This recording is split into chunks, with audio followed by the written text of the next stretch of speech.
58 minutes, une émission proposée et animée par Lionel Chalex. « 58 minutes dans notre studio ici à Montcarré en compagnie de Romain Guillaudy.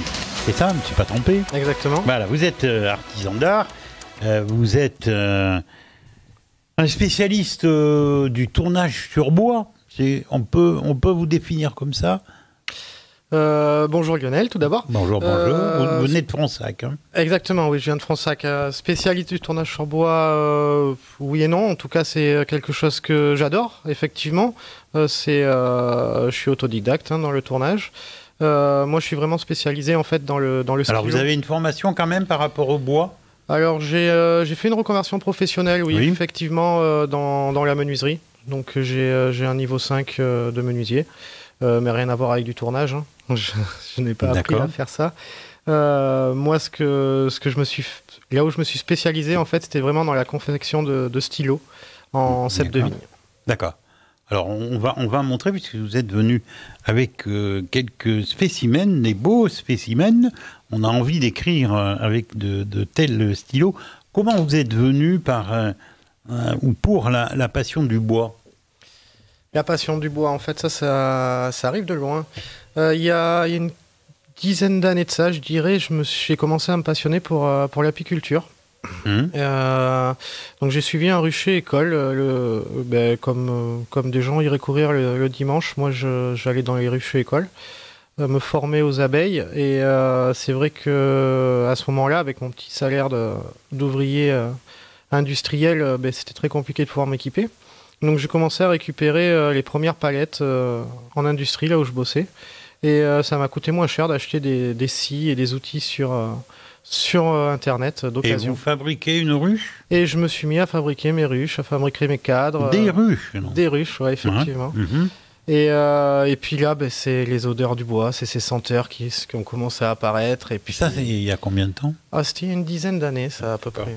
Une dizaine d'années, ouais. Et alors, les abeilles, elles ont piqué ou elles n'ont pas piqué ? Faut pas les titiller de trop. Et puis voilà, après, le fil du temps a fait que il y a un heureux événement qui m'a été annoncé par ma compagne. Et D'accord. Puis, je me suis dit, on va aller plus loin que les ruches, puis on va faire les meubles. Et les ruches, est-ce que vous en avez gardé quelques-unes ? Oui, bien sûr. Oui, bien donc sûr. vous faites du miel ? Alors, un peu moins maintenant, parce que j'ai beaucoup de projets, mais je laisse un peu plus en autonomie, on va dire. D'accord. Voilà, mais du coup, voilà, j'ai commencé. Je suis un amateur de miel. Oui. On a du très très bon miel en plus chez nous. Ah oui ? Ouais, bon, vous en vendez ? Non, du tout. C'est pour votre consommation personnelle. Voilà. Peut-être quelques amis. Puis ma fille, elle est tellement friande de miel que les quelques kilos qu'on fait, elle les mange dans l'année. D'accord. Bon, alors, donc vous êtes intéressé au bois. On va voir dans quelques minutes ce que vous fabriquez au niveau tournage, mais vous servez aussi d'autres bois que l'on peut récupérer chez les viticulteurs, par exemple. Exactement. Alors du coup, je me suis penché il y a 5 ans à me demander qu'est-ce que je pouvais faire pour vraiment être acteur de ma région, pour pouvoir apporter ma touche, ma connaissance et mon savoir-faire au sein du Fronsadais, Saint-Émilion, etc. Et ce qui m'entourait le plus, c'était vraiment ces châteaux. Et je voyais ces montagnes de pieds de vigne qui étaient arrachés chaque année autour de chez moi, qu'on brûlait directement dans les champs. Et je me suis dit qu'on pouvait sûrement faire quelque chose de cela. Et donc j'ai commencé à mettre mon premier stylo en cèpe de vigne, mon premier morceau de bois de vigne sur mon tour à bois il y a à peu près 6 ans de ça. Et là j'ai trouvé des couleurs éclatantes, j'ai trouvé quelque chose de magnifique. À chaque fois que j'arrêtais mon tour, je me demandais comment allait être le prochain. Et puis il y a 5 ans, je me suis lancé. Je suis parti à la Chambre des métiers. Et puis, le bois des pieds de vigne est un bois difficile à travailler ? Alors c'est un bois difficile, oui, c'est un bois qui est quand même assez dur. La plus grosse des difficultés, elle n'est pas forcément dans la dureté du bois, puisqu'on en connaît d'autres, comme Olivier ou d'autres bois qui sont quand même assez durs, qui sont même cassants. Le bois de cèpe de vigne, en fait, ce qui est difficile, c'est que quand ils arrachent, souvent, ils sont creux, ils sont troués, ils sont noueux. Donc c'est un très très gros travail de sélection. Oui, je me demande du reste comment on peut travailler ça autour, parce que d'abord, ça tourne pas rond. Ah non, du tout. Du tout. Alors, faut savoir que moi, aujourd'hui, j'ai une capacité, en gros, de production de 800 à 1000 stylos à l'année. Pour ça, je récupère environ 5 à 8 000 pieds de vigne. Ah, quand même. Tous les ans. 5 à 8 000 pieds de vigne. Tous les ans, je consacre... De Fronsac et sa région, je suppose. Voilà, Ouais, j'essaie d'aller au plus près possible, oui. forcément. Oui, Fronsac, Saint-Émilion, Pomerol, c'est le plus loin que j'ai été chercher des pieds de vigne. Du coup, j'ai beaucoup de découpes, en fait, qui souvent me servent à rien, parce que soit le pied de vigne est malade, soit il est habité par des bébêtes. Soit... Oui, il doit y avoir des chutes. Voilà, il y a plein de chutes, avec énormément de chutes. Quand vous chauffez au bois l'hiver. Au début, ces chutes partaient effectivement au feu. Maintenant, j'essaie d'en faire de plus en plus quelque chose. Ah oui, d'accord. Voilà, donc j'ai commencé à sortir des lampes en cèpe de vigne avec des bois qui étaient troués, donc qui étaient percés à l'intérieur. Alors ça, c'est peut-être plus courant, on en a déjà vu quand même. Plus courant, effectivement. Alors moi, j'ai essayé du coup de moderniser un petit peu ce côté lampe, essayer de faire quelque chose que nos grands-parents ne faisaient pas autrefois, c'est-à-dire de les rendre plus modernes. Et pour les rendre plus modernes, ce que je fais, c'est qu'en fait, j'utilise une technique de sablage et j'apporte un aspect bois flotté sur mon pied de vigne. Ah, très bien. Voilà. Et donc, du coup, la lampe de suite devient beaucoup plus à l'air du temps. Je fais la même chose avec des bougeoirs aussi, par exemple. Je vais utiliser la racine aujourd'hui que je n'utilisais pas pour le stylo, que je transforme sous forme de bougeoir. Je vais toujours essayer de trouver d'autres petits trucs à faire. Vous avez aussi d'autres bois que vous utilisez alors, en dehors du cèpe de vigne. Effectivement, comme tout le monde, je me suis un peu embêté pendant les confinements. Et donc du coup, j'ai, sur la demande de mes clients, surtout d'élargir ma gamme, j'ai commencé à travailler la barrique. Voilà, donc la barrique m'a permis de faire dans un premier temps des 4 photos. Aujourd'hui, je fais des rasoirs avec des douelles de barrique, je fais des tire-bouchons. Le manche du rasoir. Le manche du rasoir, effectivement. Je vais faire des tire-bouchons avec les barriques, je vais faire des écrins pour mes stylos. Tout ce qui peut me passer par la tête, de toute façon, ou tous les projets farfelus qu'on va me demander, je vais essayer de les réaliser. Oui, mais vous êtes un grand créatif. J'adore créer, j'adore la difficulté surtout, et j'adore réfléchir à des projets nouveaux, en fait. Alors, Romain, vos clients, c'est qui? Un peu tout le monde? Ouais. C'est un peu monsieur et madame tout le monde, effectivement. Mes premiers clients, ça a été beaucoup des employés viticoles. Pas forcément des gens avec des gros moyens, puisque j'ai toujours eu l'éthique d'avoir des prix bas et des prix élevés. Le but, c'était vraiment que tout le monde puisse se payer mes créations, que l'artisanat soit accessible à tous. Donc, effectivement, j'ai beaucoup... alors, 80% de ma clientèle est féminine, très souvent pour les hommes. Ah bon? Parce que souvent, du coup... Ah oui, ce sont les dames qui achètent pour les messieurs. Exactement. Souvent, on me dit, enfin, un produit pour mon mari. C'est très difficile de trouver un cadeau masculin dans le monde de l'artisanat. Et ce côté cèpe de vigne vient de suite, en fait, à porter cette petite touche masculine au présent. Et donc, 80% de ma clientèle est féminine. Beaucoup de remerciements de me dire, j'ai enfin trouvé le cadeau de mon mari, un cadeau original. Ça, c'est super et ça fait chaud. C'est-à-dire que ce que vous faites, on ne le trouve pas ailleurs. On ne le trouve pas ailleurs, effectivement. Ou en tout cas pas à 100% comme ceci. D'autres confrères vont faire des stylos avec des pieds de vigne, mais souvent vont sortir 3, 4, 5 modèles dans l'année. Je possède déjà un stylo bille en bois depuis des années. Sur une exposition, j'en avais trouvé. C'était un monsieur à la retraite qui s'était lancé là-dedans et qui faisait des stylos en bois sympathiques. Les vôtres, je les trouve très sympathiques. Je vous remercie. Non, c'est vrai, j'insiste un petit peu là-dessus. Alors, bien évidemment, artisan, il faut rencontrer des clients. Je suppose que vous participez à plein de manifestations, mais il n'y a peut-être pas que ça pour la vente. Alors non, il n'y a pas que ça. Alors oui, effectivement. Je vous demandais de vous rapprocher peut-être. Aujourd'hui, on vit dans une période assez difficile pour le monde de l'artisanat, ça c'est sûr, comme pour tous les autres commerces, je pense, tout ce qui est métier de vente, le Covid, l'inflation, tout ça, enfin tout ce qu'on connaît de l'actualité. Aujourd'hui, oui, je fais énormément de salons. L'année dernière, j'ai fait quand même 23 représentations différentes en salon de créateurs ou métiers d'art. Je suis présent sur Internet. Alors vous avez un site Internet ou un site qui va naître là dans peu de temps? Oui, j'ai un site Internet effectivement et qui est en train d'être refait, qui va ressortir tout moderne d'ici quelques jours. Est-ce qu'on peut déjà donner une adresse de site internet? Le nom de mon entreprise, donc, qui est Un Arbre de Vie, D-E-U-X, et vie au pluriel. D'accord, Un Arbre de Vie. .com. Ça, c'est l'adresse de votre site qui ne changera pas sûrement avec le nouveau site. Ah non, ça sera toujours la même adresse. D'accord, pour ceux qui n'ont pas eu le temps d'attraper un petit bout de papier et un stylo, des stylos on en a plein ici, mais le site de notre ami Romain, c'est Un Arbre de Vie. D-E-U-X, vie au pluriel. Et .com. Bon, vous êtes d'accord, on va écouter aussi un petit peu de musique grâce à notre ami Jean-Yves, fidèle au poste, et on se retrouve dans quelques instants. Alors, je vous rappelle, aujourd'hui, dans l'émission 58 minutes, je reçois Romain Guilloni, qui est artisan d'art et qui a une entreprise à Fronsac qui s'appelle Un Arbre de Vie. Et alors, la particularité, c'est que, on le dit pour certaines professions, mais vous en faites partie, vous avez des doigts d'or pour réaliser tout ce que vous pouvez réaliser grâce au bois provenant de la viticulture, en fait.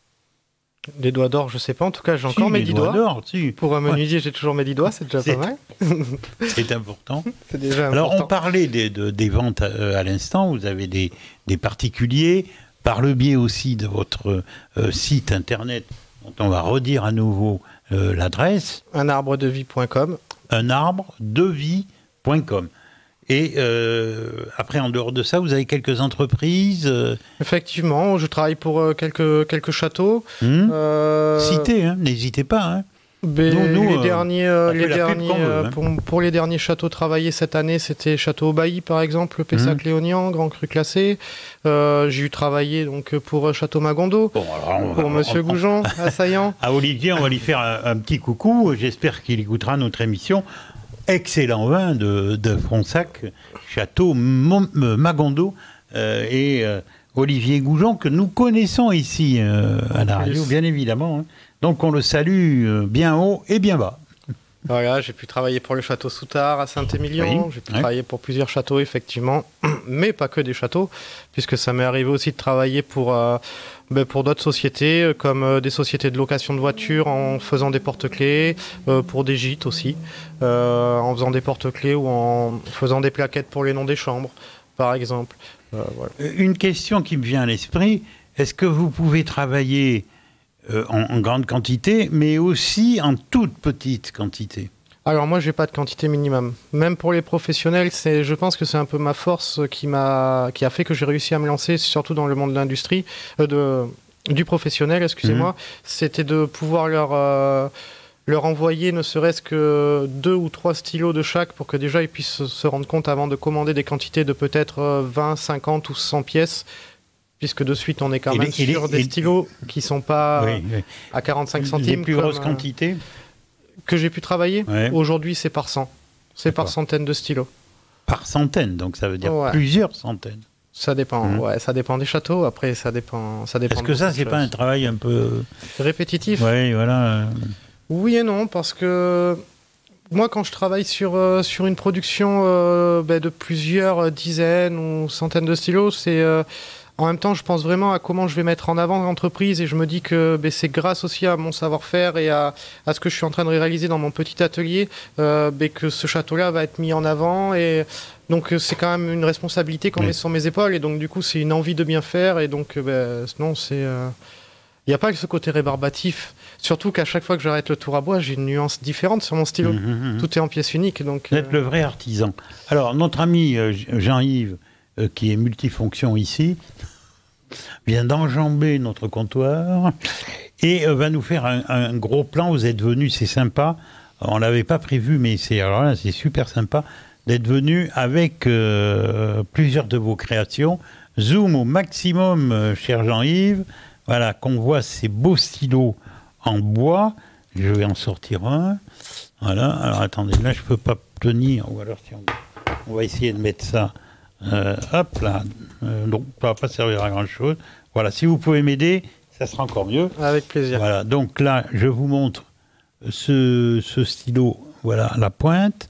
Voilà, là c'est le haut du stylo, qui est gros quand même en diamètre. Et ce sont des stylos billes. Hein. C'est un stylo roller, celui-ci. C'est la collection Cristal qu'on trouve sur mon site internet en stylo roller. Il va être aussi il existera en déclinaison stylo plume, si on le souhaite. Ah, vous pouvez faire du stylo encre. Oui, effectivement. D'accord. Je travaille le stylo bille, le stylo roller, le stylo plume, et je travaille aussi le critérium. Aussi. Oui. Ah oui, c'est bien ça. Dites donc, vous ne me l'aviez pas dit au début. Bon, très bien. Alors après, voilà encore un autre modèle qui est plus sobre peut-être. Oui, on le Alors sort, ça, c'est mon côté magnétique, c'est mon stylo magnétique. Celui-ci, il est beaucoup plus moderne, effectivement, un petit peu écrou, industriel, avec un bouchon aimanté qui est vraiment très agréable. Ah, c'est aimanté. Exactement. D'accord. Et regardez, j'espère que vous arrivez à percevoir voilà, le bois, hein, les veines. C'est les veines, hein. Exactement. Alors ce qu'il faut savoir, c'est qu'un pied de vigne, quand on l'arrache fraîchement, il est très très blanc au niveau de l'aubier, mais c'est pas un aubier comme on connaît sur les autres arbres, parce que c'est quelque chose de très très dur, et il est très très noir à cœur. Et en fait, au moment où il va commencer à sécher, le noir va s'éclaircir et le blanc va s'assombrir, pour commencer à devenir un petit peu uniforme. On va en parler après, d'accord. Alors, une chose, vous m'avez dit, vous personnalisez, il faut encore que tu zoomes, j'arrive sur le stylo. Voilà, vous personnalisez le stylo, ouais. Le stylo. Ouais, effectivement. En fait, j'ai si, par exemple, dès le départ, j'ai voulu signer mes stylos. Et moi, si je voulais un stylo signé à moi, à mon nom. Et bien, c'est tout à fait possible. Tout à fait possible. C'est tout à fait possible. Chaque stylo déjà va être floqué avec un petit R, qui est la marque de mon stylo, et ensuite on peut apposer un prénom, on peut apposer un logo, on peut mettre le logo de votre radio, on peut mettre votre prénom. On va tenir compte de si vous êtes droitier ou gaucher, puisque du coup je graverai le stylo dans le sens que vous puissiez lire votre prénom. Ah oui, c'est monté correctement. Ah ouais, et tout ça au laser, donc il n'y a pas plus précis. Alors celui-là, il est là. Très fine. Voilà, on va continuer. Je vais prendre ce modèle-là que je trouve très très beau. C'est peut-être davantage pour les dames, non? Non. C'est vrai que ce stylo, c'est un peu la top vente. Effectivement, ça c'est très joli ce que vous avez. Il marche très très fort ce stylo, et ce côté un petit peu doré avec ce côté argenté ressort vraiment très bien. En plus, niveau douceur d'écriture, je pense que c'est vraiment le stylo qui est le plus agréable à tenir en main. Effectivement. Le Canberra. Je ris parce que Jean-Yves a du mal à faire la netteté. Ah, mais c'est qu'il est allé à un repas, alors vous comprenez, c'est plus difficile. Non, je plaisante. Avec les premières chaleurs, on n'a plus l'habitude. C'est pas vrai, c'est pas vrai. Voilà le capuchon. Voilà. Et voilà le stylo par lui-même. À nouveau, voilà, regardez ces teintes, c'est magnifique, hein, vraiment magnifique. Alors celui-ci se visse. Voilà, une fois qu'on a terminé. Voilà, alors avec un pas de vis fondu dans la masse, donc presque inusable. C'est un stylo vraiment qui a une très longue longévité de vie. D'accord. Ça, c'est vraiment bien. Un tout petit ressort. Et ce ressort, en fait, est très ergonomique. Et que vous soyez une personne qui appuie fort sur votre stylo ou une personne qui est plutôt léger au niveau de la main, il s'adapte vraiment bien à tout ce type d'écriture. Et un ressort qui est situé où? Par rapport à la mine? Tout au bout du stylo. Ah, ici. Ouais, d'accord. Ouais. L'intérieur, pour le recharger? On dévisse. On dévisse. Comme ici. Le stylo qu'on va trouver dans le commerce. Exactement. Ici. Ici. On dévisse ici. On retire la mine. Il est peut-être un petit peu. Non, mais c'est que je veux pas. Un petit peu forcé. Est-ce que les recharges, on les trouve facilement? Alors oui, on les retrouve déjà sur mon site internet. Oui. Ce qui est bien, c'est que mon site internet en plus est en livraison gratuite, donc on ne paiera pas de surplus en frais de port pour les mines. Oui. Et après, on peut les trouver dans toutes les grandes chaînes de papeterie. Si on est en local sur Libourne, on peut aller chez Madison à Libourne, qui en plus ont mes stylos en vitrine, donc possède toutes les recharges. Alors en voilà un autre qui est beaucoup plus simple, mais qui est aussi, je l'ai pris façon plaqué or, hein, très joli, très élégant. Voilà, plus simple, peut-être plus adapté à tout budget aussi. Oui. On est dans mon entrée de gamme de stylo roller. D'accord. C'est le moins cher que vous faites. En stylo roller, oui, effectivement, c'est le moins cher. La différence qu'il va y avoir, c'est que le pas de vis ici est en plastique et non pas forgé dans la masse. D'accord. Mais hormis ça, c'est un stylo de tous les jours, quoi. Il arrive un petit pépin, vous pouvez tout réparer de toute façon. Ah, je peux changer toutes les pièces du stylo, effectivement. Qu'est-ce que c'est qu'il y a au bout? Alors ça, c'est une petite bille de cire pour pas qu'il sèche. D'accord, très bien. C'est que personne ne l'a encore essayé, celui-ci. Il est tout neuf. D'accord, très bien. Beau stylo, vous voyez les couleurs. Alors, Je vais le remettre à sa place. On a le dernier stylo ici. C'est celui-là. C'est la nouvelle collection. C'est la collection 2023. C'est le tout dernier né, celui-ci. C'est le Commander. Qui n'est toujours pas sur mon site internet, puisqu'il devrait être à la sortie du nouveau site d'ici quelques jours. Toujours avec, bien évidemment, la marque de fabrique. Exactement. Voilà. Le petit R. Hop, bouge pas Jean-Yves, c'est moi qui bouge. L'histoire du R, c'est que je m'appelle Romain. Donc j'ai mis oui, on s'en doute. Bon, et là, pareil, le capuchon se visse. Effectivement. Là, le filetage qu'il y a, c'est un décor, en fait. On revisse le capuchon par-dessus. On peut visser comme ça. Ouais, effectivement. Vous me le dites pas, vous me le dire. D'accord. Ah oui, très bien, comme ça. Alors, bon, il est un peu lourd, mais encore cool. Avec le capuchon un petit peu, mais ça dépend de chacun, en fait. Oui, comme ça, c'est pas lourd du tout. Oui, c'est ça. Après, chacun fait comme il veut. Le stylo, c'est quand même un objet très personnel. Vous n'en avez pas parlé, on n'a pas parlé de prix. Vous préférez peut-être pas que l'on parle de prix. De toute façon, tous les prix sont sur Internet, donc ils sont très facilement reconnaissables. Moi, mes premiers prix en stylo, on démarre sur du 30 €. 30 €. 30 €. Vous n'en avez pas là, Non, on est sur les stylos billes. Là, je vous ai emmené la mallette de roller. Ouais. Et après, on va jusqu'à 200 €. D'accord. On en a vraiment à tous les prix. Les 200 €, c'est ça, je crois bien, non? C'est ceux-là. Ceux-là. Oui, d'accord. On en a à tous les prix, puisqu'il y en a à 30, il y en a à 35, il y en a à 50. Maintenant, si tu veux faire un gros plan, on va essayer de lever la mallette, comme ça. On en a pour tous les budgets. Voilà ce que ça représente du travail d'artiste, du travail d'artisan d'art. Ces stylos sont faits, non pas en Chine ou en Asie, ils sont faits à Fronsac. Donc ici, c'est quelque chose que nous connaissons bien par le bon vin qu'on trouve à Fronsac, bien évidemment. Alors, bon, là, ce sont les stylos. Vous travaillez aussi sur des douelles de barrique. Exactement. C'est du chêne à chaque fois. C'est du chêne, ouais. C'est du chêne. En fait, le côté de la barrique, ce que j'aime... le travail que j'aime apporter au côté de la barrique, en fait, c'est de jouer avec ce côté tanin qui est venu tacher le chêne. Oui. Donc, d'essayer un maximum de dégauchir ma planche le moins possible sur cet intérieur de barrique pour vraiment garder cette teinte rosée sur mes créations. Ça, on va vraiment le trouver sur mes planches à découper, par exemple, que je fais pour les apéritifs en forme de bouteille, où vraiment sur le dessus de cette planche, on a encore tout ce marquage qui est venu, tout le travail qui est venu faire ce lit de vin sur ce chêne. Et donc naturellement, ça m'a teinté le bois et c'est ce que je recherche. La difficulté dans votre métier, c'est de vous faire connaître? C'est d'avoir assez de temps. C'est le temps de se faire connaître aussi, effectivement. Après, bon, j'ai de la chance de faire un métier de passion. Donc le temps, il ne se compte pas quand on est passionné. C'est comme tout, hein. Oui, mais enfin, après, oui, la plus grosse des difficultés, oui, effectivement, c'est de se faire connaître. C'est d'avoir tout le temps de la clientèle, c'est de faire entrer assez d'argent chaque mois pour payer les charges, pour vivre, etc. Mais ça, quand on est assez actif comme moi, qu'on est en boutique, qu'on est sur Internet, qu'on fait des salons, en général, ça arrive à rouler tout seul. Après, il ne faut jamais relâcher. Ça, c'est sûr. Il ne faut pas relâcher. Bien. Voilà, vous avez découvert les stylos de Romain Guilloni qui fabrique ça à Fronsac dans son atelier. Est-ce que je bouge beaucoup, est-ce que votre atelier, on peut le visiter ou pas? Oui, effectivement.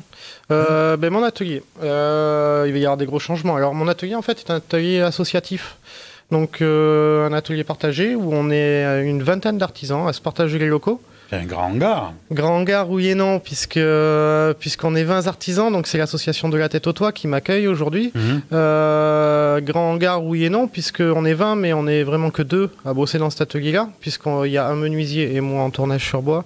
Et les autres sont artisans du bâtiment, donc viennent ici faire du stockage. Ils viennent le matin chercher les outils, ils repassent le soir pour vider les camions. Donc ça, c'est pas mal. Donc on peut effectivement visiter cet atelier, puisqu'il est ouvert à tous. D'ailleurs, on propose un samedi par mois des cafés conseils à l'atelier où les gens peuvent venir gratuitement nous parler de leurs projets d'aménagement ou de rénovation, etc. Vous faites travailler des fois un petit peu les gens, Il y a des chantiers participatifs, effectivement. Moi aussi, je prends beaucoup de stagiaires. L'année dernière, j'ai pris 6 stagiaires, il me semble. D'accord. Souvent des jeunes de l'ITEP, les jeunes qui sont un peu en difficulté, que j'accueille à l'atelier sur quelques jours comme ça pour leur changer un peu les idées.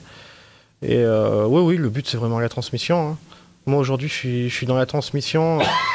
Pardon, excusez-moi. On disait tout à l'heure quel était le plus gros du travail pour nous. Je crois qu'en fait maintenant en y pensant bien, le plus gros du travail pour moi c'est de faire en sorte que ma fille plus tard ait le droit d'être artisane. Bravo. Et de faire perdurer tous ces métiers et de les faire connaître.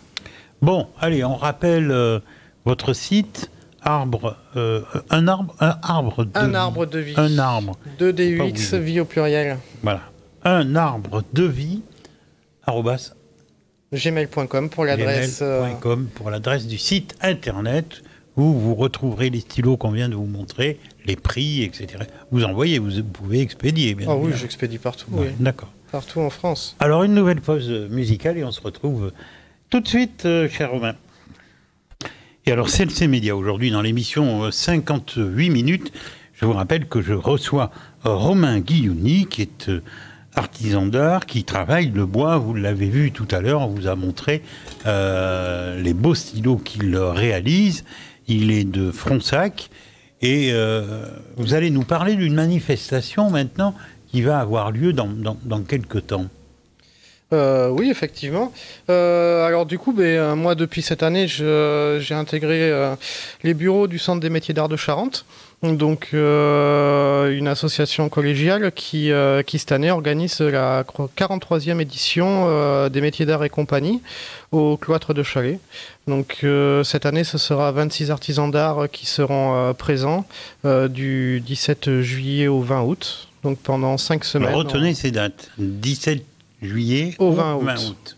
D'accord. Exactement. Et là, on pourra y découvrir 20 métiers passionnants des métiers d'art pendant 5 semaines dans un endroit magnifique. De métiers d'art qui seront présents. Qui seront présents, oui, effectivement, oui. Du coup, on aura Nicolas Guité, souffleur de verre, qui sera présent. On aura de l'origami avec Marie. On aura de créateurs de marionnettes avec l'atelier des trois ratons laveurs. On aura des maroquiniers, on aura des bijoutiers. Travail de l'inox, travail de l'argent, on aura des potiers, on aura tout un panel de métiers d'art et puis les stylos en cèpe de vigne. De stylos billes, des stylos rollers. Parce qu'il ne faut pas confondre entre le stylo roller et le stylo bille. Effectivement, ouais. C'est pas du tout le même style d'écriture. Dites pour nos auditrices et auditeurs la différence entre les deux. Alors, le stylo roller est beaucoup plus fluide que le stylo bille. Alors, pour moi, comme moi je le vois de mes yeux, pour moi le stylo bille, c'est vraiment le stylo passe-partout. C'est le stylo qui n'a pas besoin de capuchon, qui va pas perdre son encre, qui ne tachera pas votre poche.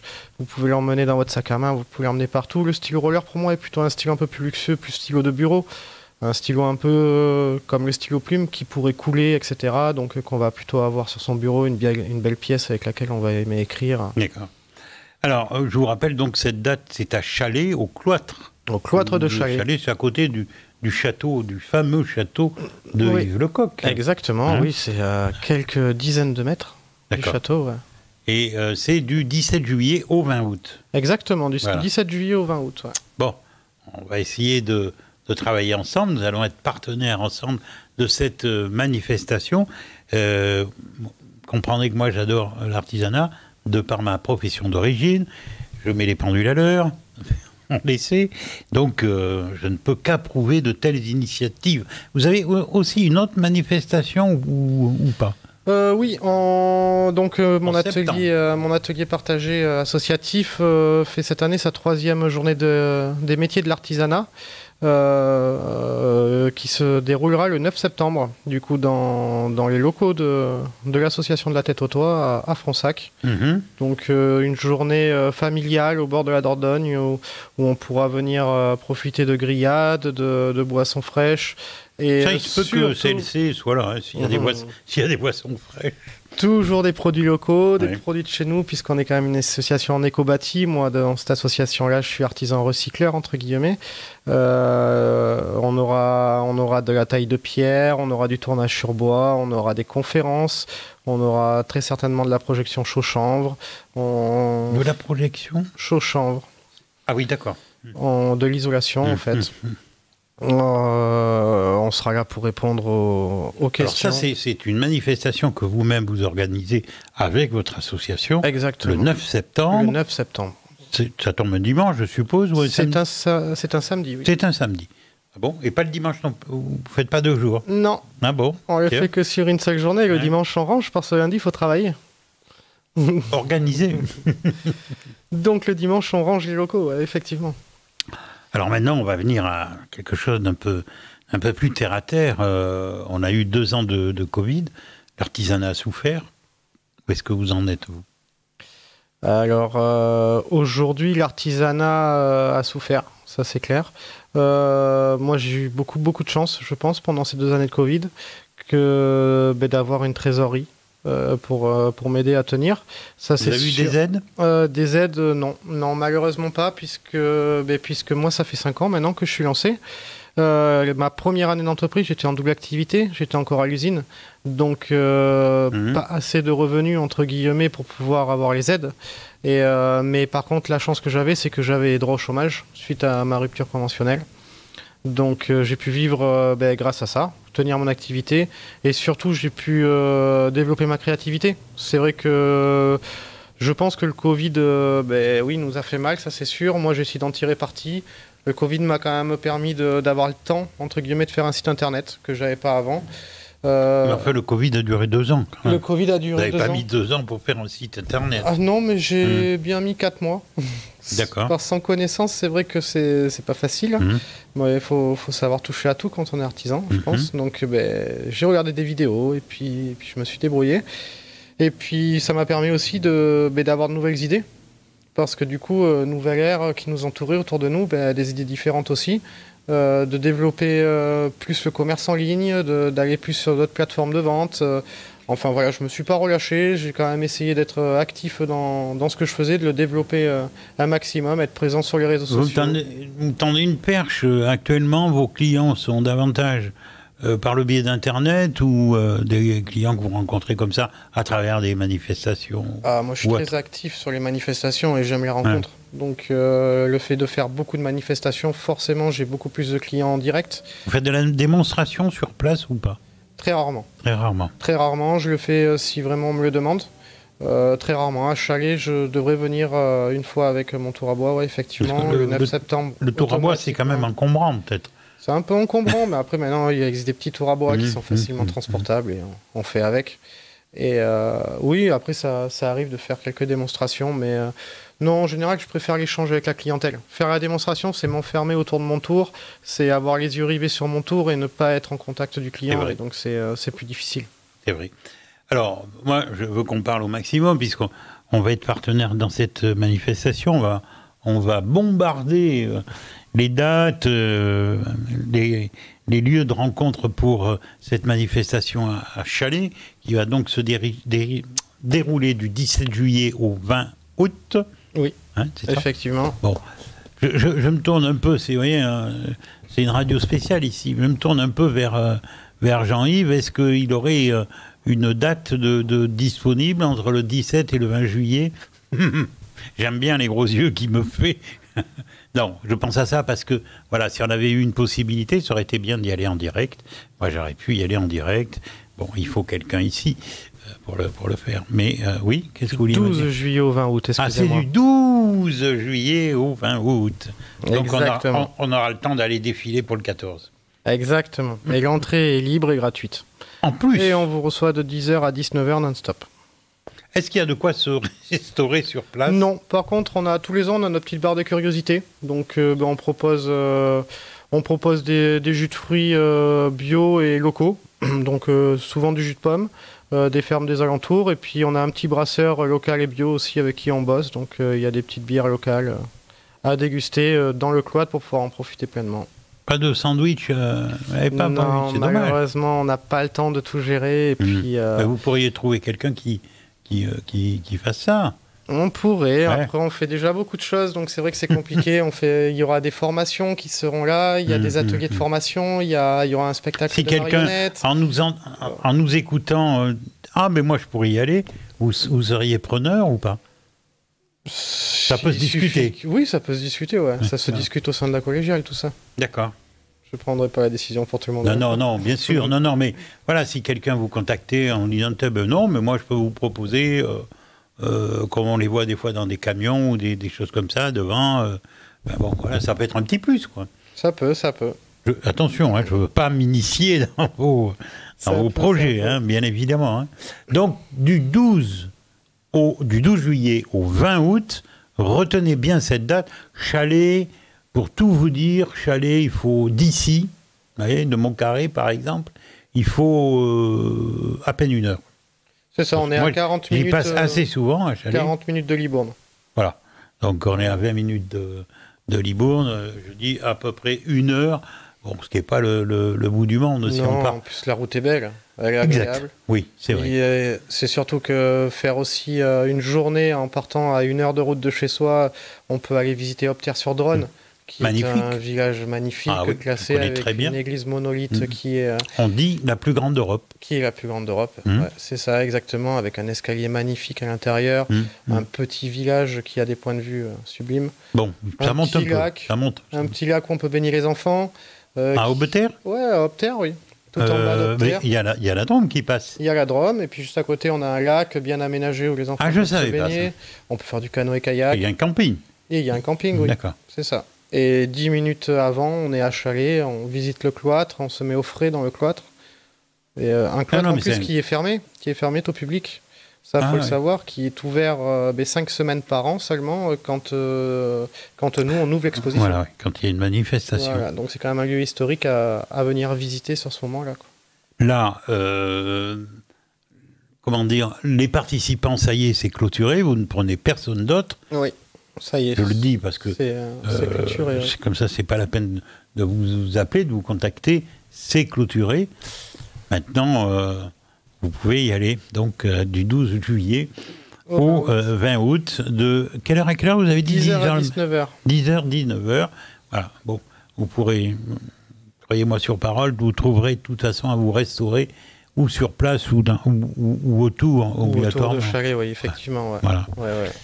Bon, qu'est-ce qu'on va dire de plus sur ce métier Est-ce que ça a un nom particulier quand on fabrique des stylos ? Je suis pas sûr qu'il y ait un nom particulier. Mes collègues m'appellent le stylotier. J'allais le dire, mais j'ai pas osé, franchement. Le stylotier. Après, non, il n'y a pas de nom particulier. Après, moi, je fais du stylo parce que déjà, j'adore cet objet. Je trouve que c'est un objet qui est tellement personnel. C'est un objet qu'on a envie de garder, qu'on a envie d'avoir, qui partage nos joies, nos peines. On peut faire tout avec un stylo et c'est ça qui est magnifique. Après, pourquoi aussi le stylo c'est parce qu'aussi j'ai cette contrainte du pied de vigne. C'est que je ne vous ferai pas un bol dans un pied de vigne. Je pourrais pas faire. Je suis obligé aussi de rester sur des petites pièces, surtout si je veux rester sur quelque chose d'assez fin et délicat. Moi, ce que j'aime, c'est l'élégance. J'aime me marier, en fait, me noyer. Vous le pouvez très bien. Hein. Voilà, j'aime me noyer en fait dans cette belle région. Je voulais vraiment qu'il y ait une signature sur la région. La région est élégante, elle est belle, nos châteaux sont magnifiques. Donc il fallait vraiment... Vous êtes un bel ambassadeur de notre région. Je suis né ici, j'adore notre région. D'accord. Eh bien, il ne me reste plus qu'à vous remercier, Romain. On va se revoir, hein, parce que même à la limite, moi je suis prêt à vous accueillir à nouveau pour reparler peut-être en juin, pourquoi pas. Quelques 15-20 jours avant la manifestation, on en reparle. Effectivement. Bon, voilà. Hein, moi, la porte ouverte ici, et même pour celle du 9 septembre, bien évidemment, on sera à vos côtés pour vous aider.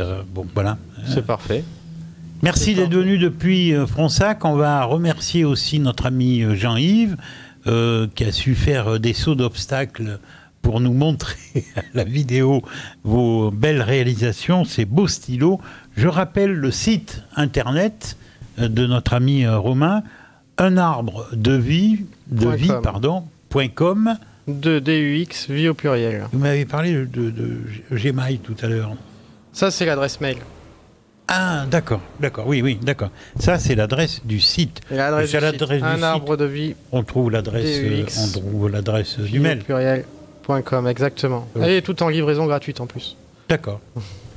Merci d'être venu jusque-là. Merci à vous, Lionel. À très bientôt. Très belle journée à vous. Et merci, bien évidemment, donc je le disais à l'instant, à notre ami Jean-Yves, qui a été caméraman, preneur de son.